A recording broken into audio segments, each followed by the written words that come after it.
billion. But deal values are one thing. The money shot for most people is, of course, going to be valuations. And so here again, thanks to good people picking interesting companies, we saw some very interesting data when it comes to AO exit valuations relative to other private company valuations in the same categories. We tried our best to match the categories. So here's a slide that obviously you should focus on the median multiple. This is a multiple of trailing revenue. Here the average AO company enjoyed some 3x multiple over the average IT company, which suggests that there is something to this list and to the quality of the companies that are on this list. This whole topic of revenue multiples and deal values brings up a thorny question that we ran into when we were trying to do this analysis, and that I think a lot of you are running into when you're trying to do M&A analysis in general. And God forbid FAS 157 valuations if you're a VC firm, 409A valuations if you're a private company. And that is the almost what we call a drought of M&A comparables out there right now.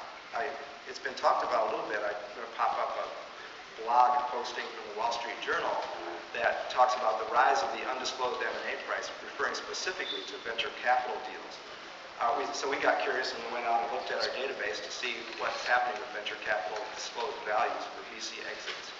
And we did indeed see some evidence here that the decline is quite precipitous. 17% in Q1 of this year of VC-backed exits were actually officially announced deals compared to the 40% rate we'd seen or even higher in previous years.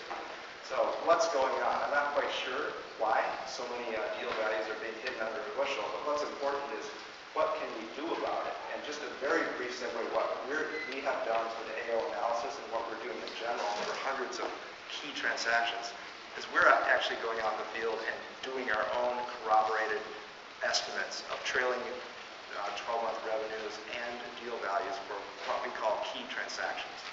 So, for example, for some of the AO companies, here are some of our estimates. The asterisk, of course, indicates the estimated value that we have. And we corroborate this with multiple sources in the field until we get a confidence level of this. And of course, happy to, at any time, tell you a little bit more about what we're doing if you're struggling with FAS 157 or just M&A valuations for tax. Of course, M&A is not just the only liquidity event that AO companies have. And there's for the young people in this group, there's something that we used to have in the industry called an IPO. And someday you'll see these happen again. Actually, we've been seeing quite a bit of talk recently about a pent-up demand for IPOs, and surprisingly, we saw not one, not two, but three interesting and good IPOs from AO companies in the past year. And here they are. You'll see that certainly Open Table has a nice premium to its issue price, and the latest one, LogMeIn and Rackspace, both have interesting premiums to their issue price.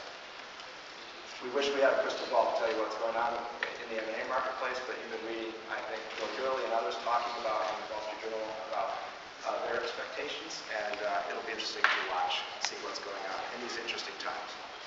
So that's pretty much at the end here, except for the fact that we cannot stop this discussion right now talking about the past, because the past is not as fun as what we think the future is going to be. As I mentioned, we saw some really interesting results from our survey of corporate acquirers, most of them large public tech acquirers. We surveyed them at the end of last year in December and got their sentiments about the marketplace, but things changed so much and got so interesting, we decided to go back again and survey them a few weeks ago in June. And here are some of the results of that survey, of their intentions in the marketplace and their expectations about valuations of tech private companies.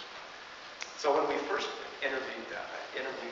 surveyed our folks on the December 2008 column on the left-hand side, they were fairly bullish about their plans to acquire in 2009. 44% of them said they plan to increase their M&A activity. But surprisingly, when we went back in June, that number had increased to almost 2/3 that said they plan to increase their M&A activity. And some of them had been sitting on the sidelines. We had seen a number of large acquirers not making any deals. We're seeing them edge into the marketplace now, so that they do seem to be putting their money where their mouth is. Now, what could be behind this? We speculated a bit, but we asked another question that may shed a little bit of light on why they're feeling a little bit more bullish right now. We asked about valuations and their expectations about valuations. Here the results were, astounding in terms of the change. The dark blue bar indicates the expectation that valuations of private companies is going to decline. So as you can see, back in 2007, there was about a third of the people thought valuations would decline, about a third thought they would increase. And by the way, the yellow bar, not labeled properly in the legend, means that deal values are expected to increase. So at the end of last year, about 90% of acquirers expected private company valuations to decrease. Only 4% expect them to increase. And I would like to meet those